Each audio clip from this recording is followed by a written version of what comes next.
Conselho de Administração da Petrobras confirmou nesta segunda-feira a nomeação de Caio Paes de Andrade para a presidência da estatal. Será o quarto presidente da companhia no governo Bolsonaro. A mudança ocorre em meio a pressões diante da alta no preço dos combustíveis. Desde 2019, por exemplo, a gasolina subiu mais de 70%, o que criou uma novela em que a Petrobras agora é apontada como a grande vilã e os demais personagens políticos são os mocinhos, que buscam soluções para salvar a população da alta de preços. E essa pressão tem partido de todos os lados, o executivo, o legislativo e do judiciário. Confiram o que aconteceu só nas últimas 2 semanas. Em 17 de junho, a Petrobras aumentou mais uma vez o preço dos combustíveis em uma reunião tensa do Conselho de Administração. E o ministro do STF, André Mendonça, decidiu que a companhia precisa explicar os critérios da sua política de preços. O presidente da Câmara, Arthur Lira, criticou a gestão da companhia, afirmando que ela trabalha contra o povo e pediu a renúncia do então presidente José Mauro Ferreira Coelho. Governo, Congresso e oposição se mobilizaram para criar uma CPI da Petrobras para investigar a companhia. E diante de tanta pressão, com apenas um mês no cargo, José Mauro Coelho pediu demissão da presidência. O ministro de Minas e Energia, Adolfo Saxida, saiu em defesa da Petrobras, afirmando que o governo não pode mexer nos preços da empresa.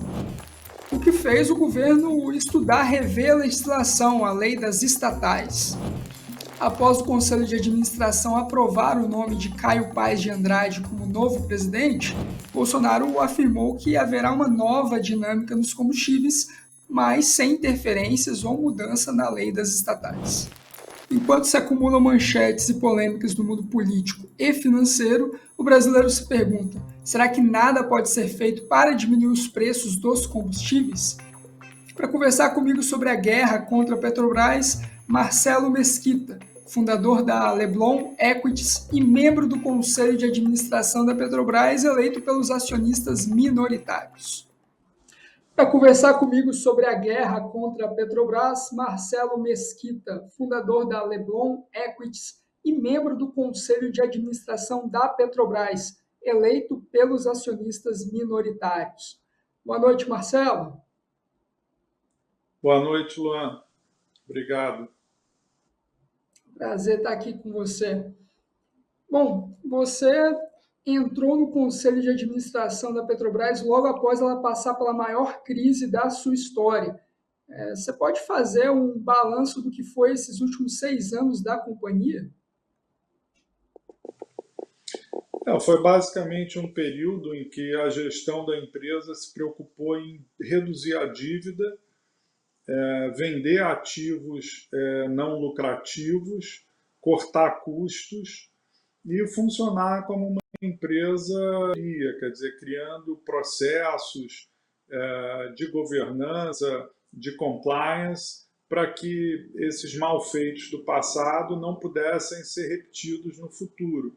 Então se criou todo um sistema onde as decisões são colegiadas, onde as pessoas, quando tomam as decisões, elas são responsáveis por essas decisões. Se criou o que se chama Comitê Técnicos Estatutários, que tem membros de várias áreas da empresa para decidir, por exemplo, grandes investimentos, venda de ativos e as grandes decisões da empresa, por exemplo, o preço da venda dos produtos, e essas pessoas respondem como se fossem diretores estatutários e têm o CPF em risco.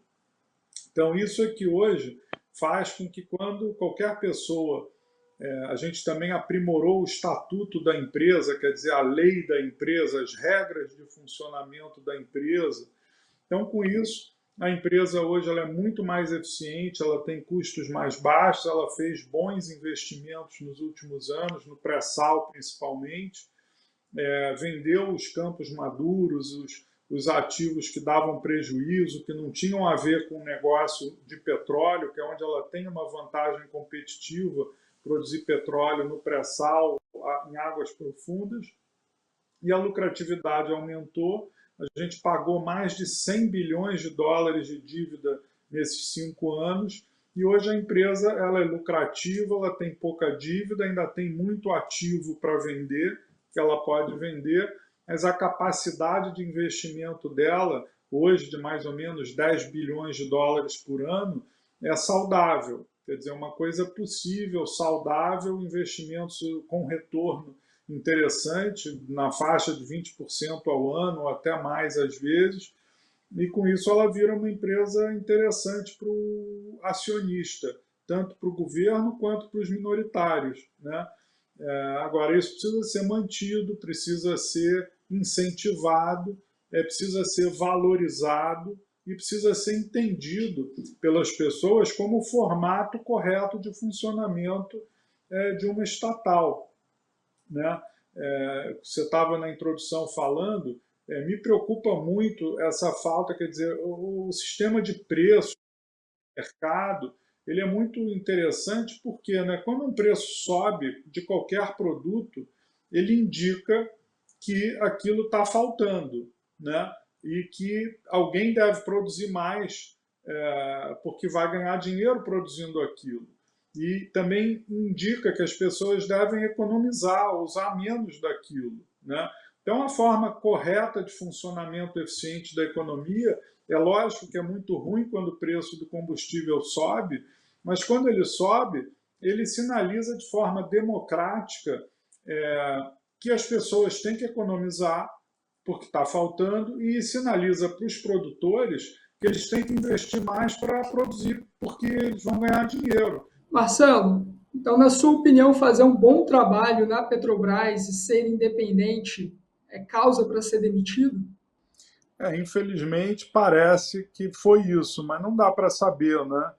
Eu acho que a cabeça do presidente Bolsonaro é complexa, é difícil de entender as motivações, o que passa lá na cabeça dele, mas eu tenho a impressão que sim, que essa independência que os presidentes da Petrobras são obrigados a ter pela lei, pelo Estatuto Social da empresa, pela CVM, pelo acordo que foi feito com a SEC e tudo mais, eles, como são honestos e bem intencionados, eles têm que respeitar essa legislação. Então, não adianta esse voluntarismo do presidente da República querer que faça isso ou faça aquilo, porque não dá para fazer. É uma empresa, não é uma autarquia, não é um órgão do governo.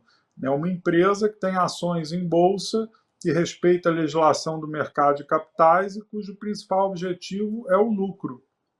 Muito bem. E o que a gente pode esperar da gestão do Caio, novo presidente? Olha, eu não sei, eu ainda não conheço bem o Caio. Amanhã vai ser a primeira reunião dele com o conselho. Eu sempre dou o benefício da dúvida às pessoas. Eu acho que ele tem um bom currículo, ele tem um MBA na Universidade Duke, nos Estados Unidos. Ele é dono de várias empresas, fundou várias empresas, teve uma passagem no governo lá junto com a equipe do Paulo Guedes. Eu acho que ele tem tudo, uma experiência no setor privado e no setor público e uma experiência acadêmica razoável.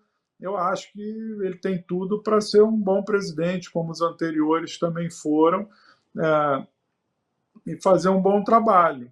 E agora a gente vai ter que julgar os atos e vamos olhar e ir para frente. E se ele não fizer um bom trabalho, o meu trabalho como conselheiro e eleito pelos minoritários é vigiar e eventualmente denunciar. Quer dizer, se eu sentir que existe interferência, que não existe uma gestão de boa qualidade, eu vou botar a boca no trombone. Esse é o meu trabalho. E vou estar aqui falando aí para os ouvintes que as coisas não estão acontecendo da forma que deveriam.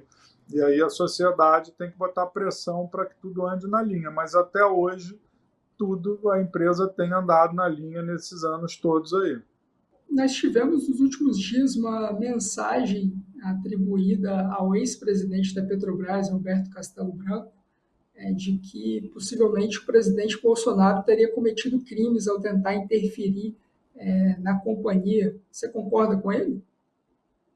Eu não faço ideia, eu não sei, não tenho fatos e dados para dar opinião sobre isso. Muito bem. E aí, para finalizar, a gente tem um discurso muito ufanista, patriótico aqui no Brasil, de que o petróleo é nosso, né? Uma campanha notável aí, histórica.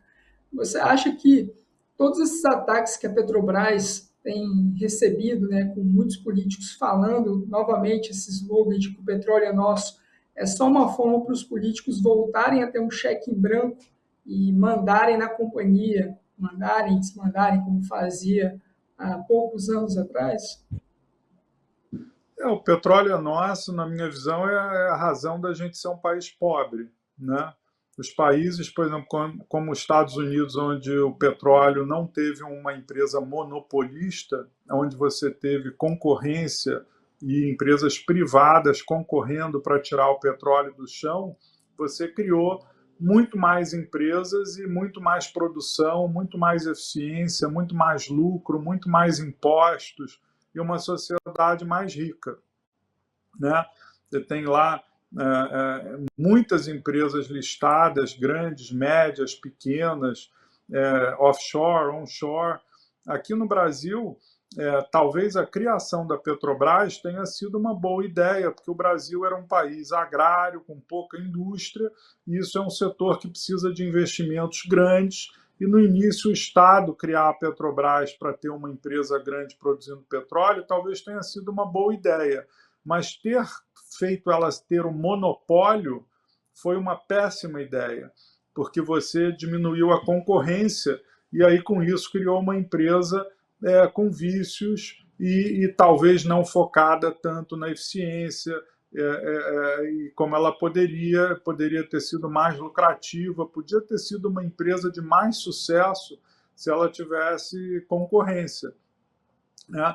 Você vê que o Banco do Brasil, por exemplo, ele é um banco estatal, mas ele concorre com o Itaú, com o Bradesco, e ele presta lá o serviço dele. Tem as dificuldades de concorrer como uma estatal, por ter TCU e todos os controles e os problemas de troca de gestão quando muda o presidente da República e tal, mas ele, de uma certa forma, concorre, né? Assim como a Vale também, que era uma estatal, mas que tinha que concorrer com empresas internacionais para vender minério de ferro no exterior e tal. Isso gerou uma certa eficiência. Enfim, eu acho que às vezes o Estado ele pode impulsionar no início, mas depois é bom que ele vá embora e entre nos setores onde ele é fundamental, né? Como a segurança pública, por exemplo. Eu sou muito favorável a renda mínima e que depois o Estado saia e os serviços sejam prestados por empresas privadas e que concorram entre si, para que o cidadão tenha escolha e não seja obrigado a estudar na escola pública que obrigam ele, ou que ele vá no hospital público que obriguem ele. Se você perguntar para qualquer pessoa, você prefere ter um voucher para escolher em que escola privada você vai botar seu filho, ou em que hospital privado você vai se tratar, eu tenho certeza que qualquer cidadão vai preferir a opção privada. Então, o Estado ele deve recolher impostos e dar na mão dos mais pobres, mas que eles façam a escolha de onde eles vão pegar o serviço deles, né? E no setor de petróleo é a mesma coisa, né? Eu acho que a privatização da Petrobras ela vai acontecer, não sei se vai ser rápida ou lenta, mas eu acho que na medida que a sociedade percebe, como percebeu na telefonia, que o preço do telefone caiu, né, e melhorou o serviço, como na siderurgia, que limpou, Cubatão era imunda. Depois que privatizou a Cosipa, hoje ambientalmente é muito melhor. A mesma coisa a CST, a CSN, a Usiminas, né? Você vê a siderurgia, você vê a telecomunicações, você vê a Vale, a própria Embraer, depois que foi privatizada, cresceu a beça, virou uma das melhores empresas do mundo. E o governo tem lá uma Golden Share, tem lá um conselheiro indicado pelo governo. A empresa não vai ser comprada e deixar de existir e ser vendida. Quer dizer, privatizar a Petrobras não quer dizer que a Shell ou a Exxon vão comprar a Petrobras. Privatizar a Petrobras quer dizer que ela vai ser controlada pelo público pulverizado por vários investidores, por vários fundos, ninguém vai ser um dono, né? Vai ser uma corporação pública sem dono, onde o governo vai ter uma influência, mas não vai mandar sozinho, vai ter que negociar. E aí, com isso, a empresa se livra, ganha agilidade, se livra dos grilhões de ter lei de licitações. A Petrobras, para comprar uma caneta, leva 6 meses por causa da lei das licitações, por ser uma empresa pública. Isso é muito difícil concorrer com outras empresas com essa camisa de forças, né? Maravilha, Marcelo. Para a gente finalizar aqui, o Hélio Beltrão, sempre aqui no Linha de Fogo, gostaria de fazer uma pergunta. Por favor, Hélio. Boa tarde, Marcelo. Sempre bom falar contigo. A Petrobras deve agradecer muito a sua participação há 6 anos no Conselho. É fundamental você estar lá, viu, Marcelo? E sou muito admirador do seu trabalho em geral. Agora, me diga uma coisa, por favor. Você já mencionou isso, claro, se a Petrobras for para um lugar errado, de intervenções, quebrando regras fiduciárias, lei das SA, você vai botar a boca no trombone. Mas, especulando um pouco sobre isso, né, a gente está vendo essas trocas todas de presidente, e agora chegou esse novo presidente. Eu queria primeiro perguntar se na votação você votou a favor ou contra a entrada dele como presidente e por quê? E segundo, comentar um pouco essa coisa do ESG, que veio a mensagem do governo, olha, a Petrobras tem que realçar o ESG, eu acho que eles querem realçar, deixaram claro o S do social, o tal da função social da empresa, que nunca é o lucro e a perpetuidade dela, né? Eles querem, de novo, uma interferência política na empresa, que é o que você defendeu, né? A privatização encerra esse problema, separa os políticos da empresa, mas enquanto não é privatizada, tem o risco aí de, novamente, uma tentativa da Petrobras ser manipulada, né?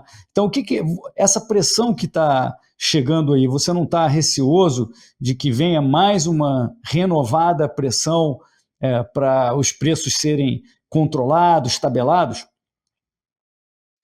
Sobre a eleição, quer dizer, eu votei a favor do Caio ser conselheiro da empresa, porque eu acho que ele tem um currículo, um histórico, um conhecimento suficiente e aderentes à legislação para que ele possa ser um conselheiro e até um presidente da Petrobras. Eu votei na segunda votação para ele ser presidente, aí eu votei contra, porque como uma forma de protesto do governo ficar trocando o presidente da empresa sem justificativa plausível toda hora. Quer dizer, nenhuma empresa do tamanho da Petrobras, que é um transatlântico, não é bom ficar trocando o capitão todo ano.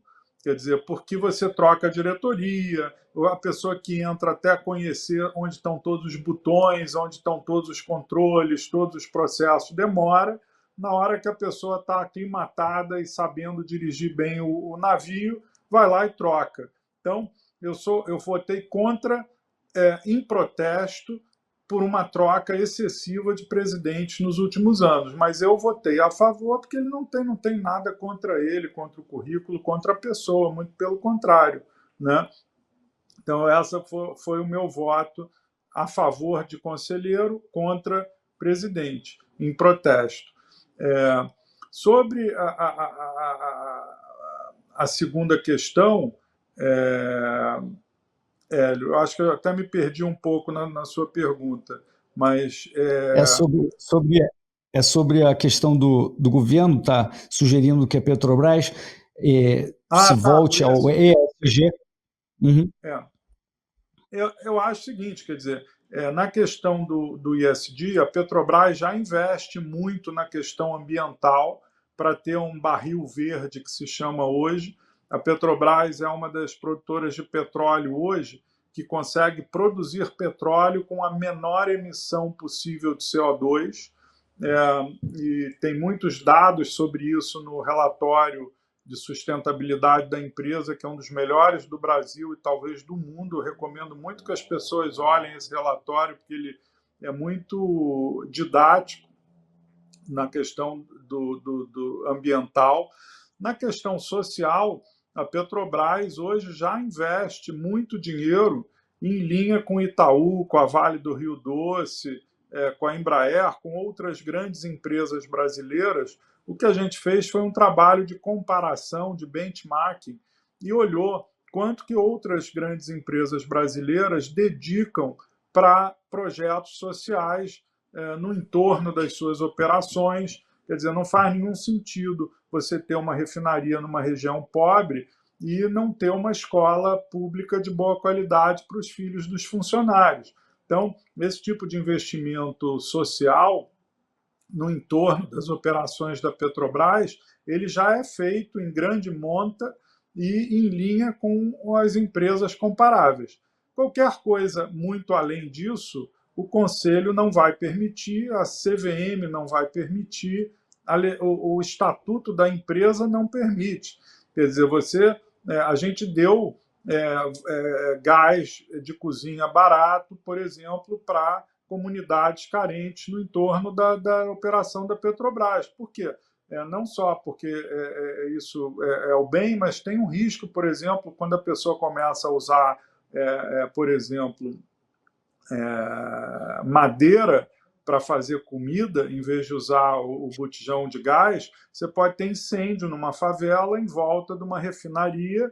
Isso tem um risco enorme para a operação da Petrobras e para a comunidade e tudo mais, se as pessoas trabalham nessa região. Então, quando você tem um funcionário que percebe que a empresa está preocupada com onde ele mora, como a família dele vive e tudo mais, isso retroalimenta um bom ambiente de trabalho, as relações trabalhistas na própria empresa. Então, isso é um investimento que faz sentido para toda a empresa, não só para a Petrobras, mas para o Itaú, para a Vale do Rio Doce e tudo mais, né?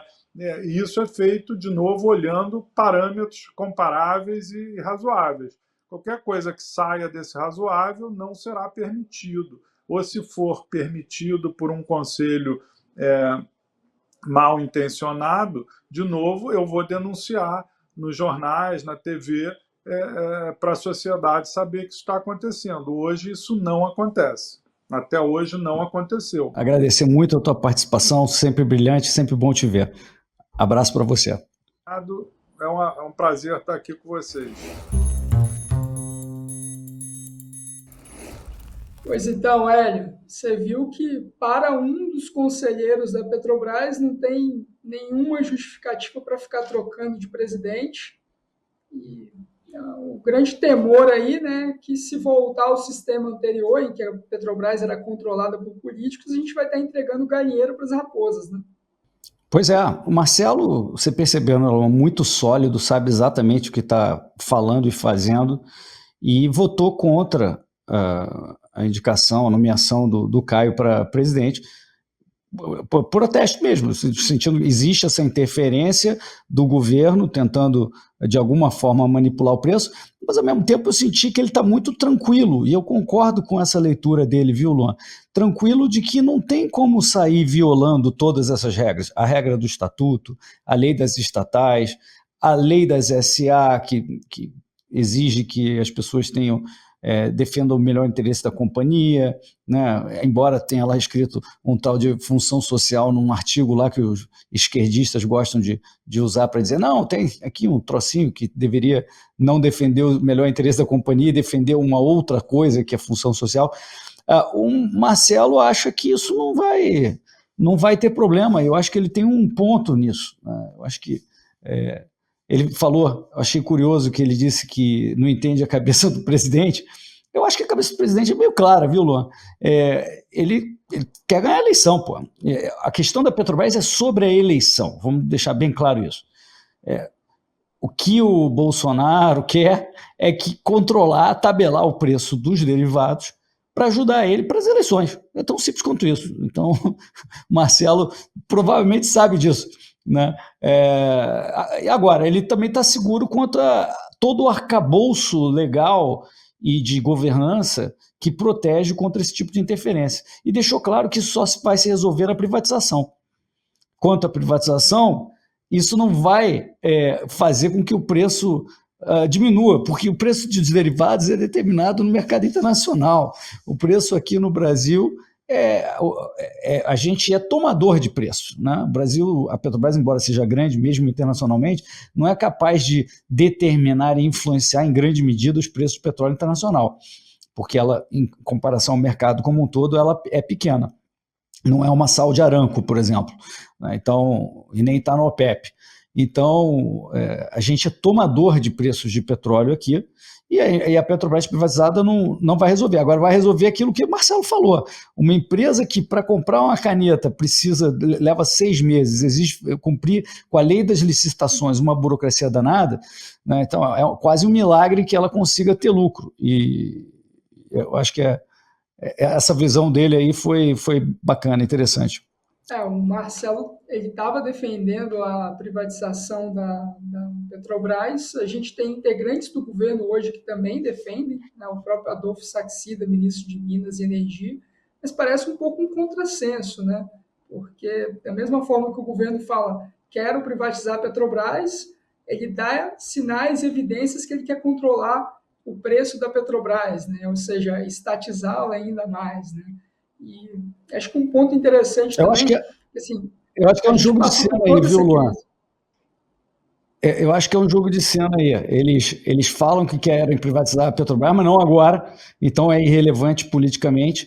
Da mesma forma, eu acho que o Bolsonaro ele está falando muito sobre determinar os preços dos derivados, tabelar, controlar o preço dos derivados, mas eu acho que, como ele já vem falando há quase um ano, não acontece nada, eu acho que, no fundo, ele está querendo só mostrar que olha, eu estou fazendo, olha, você vê que eu venho todo dia aqui e digo que quero que eles façam a coisa certa, que eu sou contra essa política de preço, eu estou fazendo a minha parte, pessoal, não joguem a culpa em mim. Então eu acho que tem um pouco também de narrativa dos dois lados. Mas a gente viu tudo que aconteceu na Petrobras aí, no governo anterior, mas mesmo assim, né, com tudo que aconteceu, a gente ainda tem 55% dos brasileiros contrários a privatizar a Petrobras. É uma pesquisa do Poder Data que saiu na semana passada. Não parece um pouco de sadomasoquismo do brasileiro, não é? Sim, eu acho que se nem o pessoal aí do governo, no Congresso, entende economia, como o Marcelo falou, né, ele deixou bem claro, esse pessoal não entende economia. Esperar que também o brasileiro comum entenda todas as consequências perversas que é ter uma Petrobras na mão do governo, né? Principalmente tendo lucro. O cara fala, mas você está tendo lucro, então é bom, né? Então o governo está fazendo um bom trabalho. Ele não consegue ver o que aconteceria se a Petrobras não fosse estatal e, claro, se o mercado fosse plenamente aberto à entrada de quem quer que fosse, né? Que é sempre uma complicação no Brasil, que tende a ter reservas de mercado, legais, etc. Então, assim, mas eu acho que a gente está avançando. Hoje a palavra privatizar, no caso da Petrobras, não é mais um palavrão como era 10 anos. Então a gente está indo na direção certa. Não acho que vai ser para agora, mas vai ficar claro cada vez mais para as pessoas, né? E agora talvez até para a esquerda, deixar a Petrobras sob controle do Bolsonaro para tentar manipular a eleição. A esquerda, né, está falando isso, e a gente sabe que o Bolsonaro está tentando controlar os preços por causa da eleição. A esquerda vai falar, será que vale a pena? Não é melhor logo então privatizar esse troço? Quem sabe até a esquerda vai topar, não os funcionários, os sindicatos da Petrobras, mas eu acho que talvez até a esquerda que está preocupada em chegar no poder e tal, fala, poxa, deixar essa arma na mão do cara, eu também não quero. Mas independente disso, Hélio, a gente tem um dado aí que a gasolina subiu mais de 70% durante o governo Bolsonaro. Então, assim, pelo que a gente entende da entrevista do Marcelo e pelo seu comentário, a Petrobras ela não é a vilã. Mas se ela não é a vilã, quem que é? Ela não é vilã, vamos deixar claro aqui, porque o preço do petróleo internacional subiu até mais do que isso. E o dólar vem subindo há muito tempo. O preço aqui dentro em reais tem que ser o preço internacional mais a variação do dólar. Então tem que ser maior, porque o real tem desvalorizado, né? Então é óbvio que aqui tem que subir. E se você compara com o preço pago na bomba nos outros países, Na média, o Brasil não está nada diferente, claro, porque é mais ou menos igual, é o preço internacional. Existe uma revolta contra os preços, no fundo é isso. Os caras acham que eles podem determinar preços e que isso não vai ter muito custo, muita consequência. Eles não entendem que se você tabelar o preço dos derivados, você vai ter desabastecimento, Luan. Por quê? Cerca de 25% do mercado, do consumo brasileiro de derivados, diesel e gasolina principalmente, é atendido por importados. E quem importa não é nem a Petrobras, são terceiros que importam esses combustíveis. E se a Petrobras, que tem 75% do mercado, está praticando por aí preços abaixo dos preços internacionais, nenhum desses importadores vai ter interesse em atender o mercado local e suprir aqueles 25% que faltam. Ou seja, essa tentativa de manipular preços vai levar a uma desorganização de mercado e a um desabastecimento. Ou, na melhor hipótese, vai fazer com que importadores cheguem para as distribuidoras e postos de gasolina e falem: olha, eu importo porque eu sei que você está precisando aí, mas você vai ter que me pagar muito mais do que você está pagando para a Petrobras, o que também não é nada que ajude o mercado como um todo, porque vai ter preços completamente diversos dependendo se você conseguiu a cota da Petrobras baratinha ou se você pegou essa cota de importados muito mais cara. Então, é uma bagunça tremenda.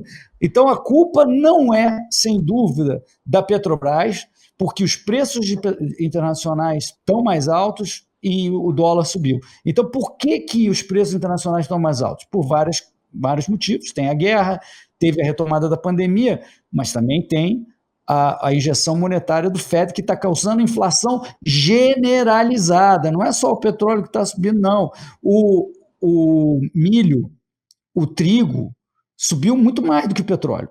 Né? Então, e as outras commodities também. Então, lá fora você tem várias causas. E aqui dentro você também teve o Banco Central, que injetou, desde o início da pandemia até muito recentemente, uma quantidade obscena, que gerou a inflação que a gente está sofrendo hoje no Brasil. Então, isso aí indica de quem é a culpa. O pessoal está tentando buscar culpa apenas para vender uma narrativa, Luan. Por que eles estão tentando vestir essa coisa como culpa? Apenas para vender uma narrativa que justifique eles tabelarem o preço da Petrobras. E a narrativa é na seguinte linha: olha, são os lucros da Petrobras que estão fazendo os preços aumentarem. Os preços de gasolina explicam a inflação brasileira. E já que a Petrobras está fazendo isso, é porque ela tem uma ganância muito forte e está querendo destruir o Brasil. Essas três premissas são erradas. Todas as três são erradas. Nem a inflação se explica só pelo preço de gasolina e tal. A gente está vendo, basta você ir comprar um pãozinho francês que você vai ver que a inflação está em todos os lugares. Né? Nem o lucro da Petrobras é que causa o aumento do preço, é muito pelo contrário, a Petrobras toma esse preço do mercado internacional e aí ganha mais dinheiro nesse momento. Ninguém reclamou, por sinal, Luan, da PPI, que é a política de preços de paridade de importação, quando o petróleo caiu abaixo de $40, chegou a $20, Luan, em março, abril e maio de 2020. Esse pessoal, os tabeladores aí do momento, estavam adorando a política de paridade de importação com o preço baratinho. Eles estavam achando o máximo, eles estão reclamando só agora. Né? E dizer que é a ganância da Petrobras que está gerando lucro é uma completa desinformação. A inflação está pegando no mundo inteiro, falta petróleo, e aquilo que o Marcelo falou. O Marcelo disse, olha, o sinal de que as empresas petroleiras estão ganhando dinheiro significa, olha, o mundo está demandando, e o brasileiro também, mais derivados de petróleo, mais petróleo, e, portanto, vamos premiar quem está suprindo isso, e o melhor que a gente pode fazer é deixar com que eles invistam esse dinheiro, esse lucro que eles tiveram, para aumentar a produção. É a única forma o caminho mais curto para resolver o problema de preços de derivados é que aumente a produção, é que a Petrobras e as outras petroleiras possam investir esses lucros que elas estão tendo, porque elas tiveram que consumir lucro para caramba, prejuízo, nessa época que eu mencionei, lá em março, abril e maio de 2020, quando o preço estava $20. Né? E ninguém estava achando ruim, não, que maravilha, $20 o preço do petróleo, ninguém reclamava. Agora todo mundo reclama, ou seja, realmente, Marcelo tem razão, ninguém que está aí propondo tabelamento entende o mecanismo de mercado, entende economia. E acho que um dado muito interessante sobre o impacto que pode ter esse tabelamento de preços na Petrobras, porque assim, todo mundo viu o quanto a Petrobras foi saqueada, né? E a própria empresa, ela divulgou no balanço dela o prejuízo causado por essa corrupção que a Lava Jato acabou desvendando. E aí o balanço da companhia é de 6,4 bilhões de reais. Nós temos algumas estimativas aí, Polícia Federal, que chega a 42 bilhões o saque da Petrobras. Mas se a gente for analisar o rombo que a Petrobras teve motivado por causa do controle de preços, isso chegou a 55 bilhões de reais. Né? Então, assim, talvez ali dá um pouco da dimensão de como que isso pode ser equivocado para a companhia, né? Os números que eu me lembro eram até superiores a 100 bilhões de reais de prejuízo que a Petrobras teve nesse período inteiro. Não só contando corrupção, mas o desastre dessa política de preços controlados na era Dilma. A Petrobras, naquela época, 2015 e tal, chegou a ter a maior dívida de todas as companhias do mundo. Imagina que loucura, Luan. E agora o Marcelo falou aí, pagaram mais de 100 bilhões de dólares de dívida nos últimos 6 anos, e agora tem uma dívida que é mais ou menos uma vez EBITDA, que é super gerenciável, nada comparado com o que era lá atrás. Né? Claro, o preço do petróleo ajudou, não tem dúvida, mas você ter tirado esse desastre de tabelamento de preço lá atrás e ter tirado a corja que estava roubando a Petrobras, explica boa parte desse sucesso. Tem o velho ditado, né? O melhor negócio do mundo é uma companhia de petróleo bem administrada. O segundo melhor negócio do mundo é uma companhia de petróleo mal administrada. Né? Então, por isso que a Petrobras conseguiu sobreviver, porque precisa muito roubo e muito desastre de administração para destruir a Petrobras. Né? Perfeito, Hélio. Bom, obrigado pelo comentário. Esse foi o Linha de Fogo dessa semana com Hélio Beltrão. Até a próxima semana. Obrigado, Hélio. Um abraço, Luan. Obrigado. Tchau, pessoal.